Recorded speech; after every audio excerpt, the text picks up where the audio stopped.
రేపటి నుంచి AP assembly సమావేశాలు జరగబోతున్నాయి. అంటే ఏపీ బడ్జెట్ సమావేశాలు జరగబోతున్నాయి. శాసనసభ అదేవిధంగా శాసన మండలి రెండు అంటే ఉభయ సభలను ఉద్దేశించి గవర్నర్ నజీర్ గారు ప్రసంగించబోతున్నారు. అయితే ఈ సమావేశాలకు వైఎస్ఆర్ కాంగ్రెస్ పార్టీ ఎమ్మెల్యేలు వాళ్ళతో పాటు జగన్మోహన్ రెడ్డి గారు కూడా వెళ్ళబోతున్నాడంట.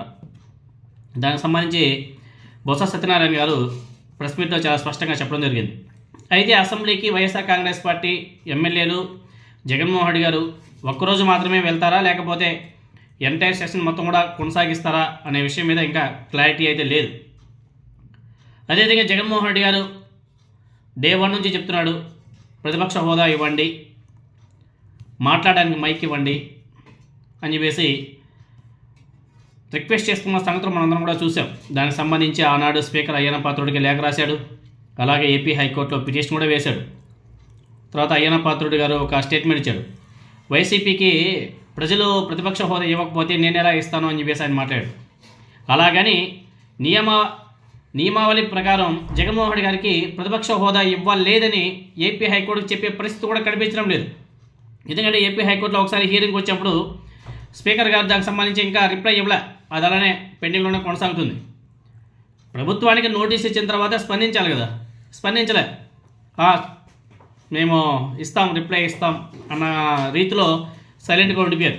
అంటే ఏపీ హైకోర్టుకి కూడా సమాధానం చెప్పలేని పరిస్థితి కూటమి ప్రభుత్వానికి.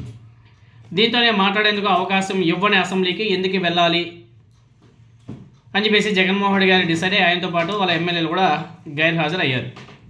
అయితే ప్రతి బడ్జెట్ సమావేశాల సందర్భంలోనూ గవర్నర్ ప్రసంగానికి మాత్రమే వైసీపీ హాజరవుతున్న సంగతి మనం కూడా చూసాం.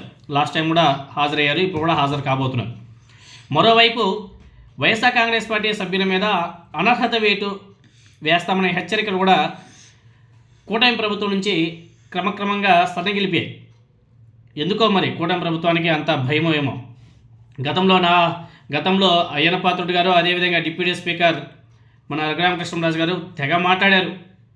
శాలరీలు కట్ చేసేస్తాం, వాళ్ళని డిస్మిస్ చేసేస్తాం, అనర్హత వేటు వేసేస్తాం, మళ్ళీ ఎన్నికలు వస్తాయి, నెక్స్ట్ ఎన్నికలు వస్తే వైసీపీకి 0 అబ్బో తెగ మాట్లాడుకున్నారు. ఇప్పుడు ఎందుకో మాట్లాడడం లేదు తెలుగుదేశం పార్టీ వాళ్ళు, అదేవిధంగా కూటమి ప్రభుత్వం కూడా, అదేవిధంగా మన డిప్యూటీ స్పీకర్ కూడా ఎవరు కూడా ఆ విధంగా మాట్లాడడం లేదు. ఎందుకంటే వాళ్ళకు కూడా తెలుసు ఇదంతా కూడా అయ్యే పని కాదు అనేసి. ఇప్పుడు ఆ హెచ్చరిక స్పీకర్ డిప్యూటీ స్పీకర్ నుంచి రావడం లేదు. ఎందుకంటే వాళ్ళకి సిచ్యువేషన్ తెలుసు, రాజ్యాంగంలో ఏముంది, ఏంటి కథ, ఎవరు లేదు అన్నీ కూడా తెలుసు. కాబట్టి తెలుసుకున్నారు. తెలుసుకోవడం వల్ల వాళ్ళు కూడా సైలెంట్ అయిపోయినట్టుగా తెలుస్తుంది. అదేవిధంగా అసెంబ్లీ సమావేశాలకు రాకుండా జీతాలు ఎలా తీసుకుంటారనే ప్రశ్న కూడా కూటమి ప్రభుత్వం నుంచి వచ్చింది. ఏదేమైనా ఏపీ అసెంబ్లీ సమావేశాలకు వైసీపీ వెళ్ళడం ఒక్కరోజు ముచ్చటేనా, లేకపోతే ఎంటైర్ సెషన్ మొత్తం కూడా ఉంటారా అనేది కూడా చూడాలా. మొత్తానికి జగన్మోహన్ రెడ్డి గారు ఎంటైర్ సెషన్స్ మొత్తం కూడా ఉంటే చాలా బాగుంటుంది. ఎందుకంటే రాష్ట్రంలో అనేక సమస్యలు ఉన్నాయి. మైక్ దొరికితే మాట్లాడడానికి ప్రయత్నం చేయాలి. అనేక సమస్యలు ఉన్నాయి. ప్రభుత్వ మెడికల్ కళాశాలను ప్రైవేటీకరణ చేయడం కానీ, రైతులకు గిట్టుబాటు ధర కానీ, అదేవిధంగా అమరావతి రైతులను మోసం చేయడం కానీ, 2వ దశ ల్యాండ్ పూలింగ్ చేయడం కానీ, ఇంకా అదేవిధంగా విద్యార్థులకు ఫీజు రీంబర్స్మెంట్ కానీ, ఇంకా జిఎస్టీ గ్రోత్ ఏ మంత్కి ఆ మంత్ కిందికి పోతుంది, పైకి వెళ్ళాల్సింది కిందికి పోతుంది. ఈవెన్ జనవరి మంత్లో దేశవ్యాప్తంగా అన్ని రాష్ట్రాలు జిఎస్టీ పెరిగితే ఆంధ్రప్రదేశ్లో జిఎస్టీ తగ్గిపోయింది. ఎందుకంటే మంచి బిజినెస్ మంత్ జనవరి, ఫిబ్రవరి, మార్చి పోయింది, చాలా లాసు. అసలు రాష్ట్రంలో సంపద సృష్టి నిల్లు, పెద్ద గుణసున్న, అప్పులు మాత్రం పీక్. మళ్ళీ తర్వాత ఇప్పుడు లడ్డు ఇష్యూ ఏమి లేకపోయినా ఉంది అని చెప్పేసి వాళ్ళ మీడియా ద్వారా, వాళ్ళ వ్యక్తుల ద్వారా మాట్లాడించి దాని మీద పెద్ద హైలైట్ చేస్తున్నారు. అది తిరుపతి కాకుండా మళ్ళీ శ్రీశైలంలో కూడా అని చెప్పేసి మాట్లాడారు. శ్రీశైలంలో కూడా లడ్డు కల్తీ జరిగిందని చెప్పేసి మాట్లాడారు.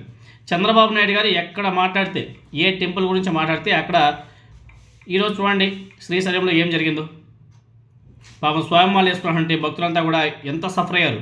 వాళ్ళ మీద పోలీసులు లాఠీ చార్జ్, అసలు చాలా దారుణం. ఇప్పుడు రావాలి హిందూ సంఘాలు, పవన్ కళ్యాణ్, సనాతన ధర్మాన్ని పరిరక్షించే నాయకులంతా కూడా ఇప్పుడు వెళ్ళాలి.